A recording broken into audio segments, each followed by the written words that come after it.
ito na yung padala mo. Salamat sa padala mo sa akin, Treke. Sana lagi kang mag-ingat diyan. Salamat sa iyo ng marami. Misyo. Natatandaan ko pa, Ate Sally, noong tayo mga bata pa, na pumunta tayo sa inyong labak na nangunguha tayo ng sampalok para ating kainin at diretsyo na rin tayong nag-alam ng mga kambing na bagong panganak.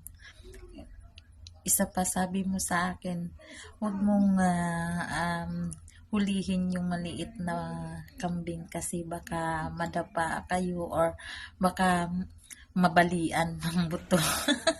Naalala ko yun noon mga panahon na yun, Ate Sally. Kaya maraming salamat sa iyo sa pagturing mo sa akin na bilang isang kapatid. Napaka mabuti mong tao at napaka mabait mo.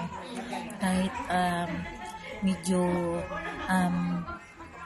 hirap ang buhay natin noon, pero ikaw handa ka pa rin tumulong sa amin. Maraming salamat sa iyong kabutihan at kabaitan at Sa munting Sa Charity Foundation. Charity Foundation.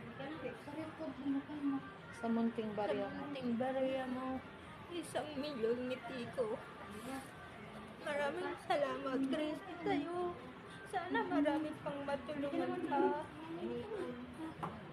Salamat. Ingat ka.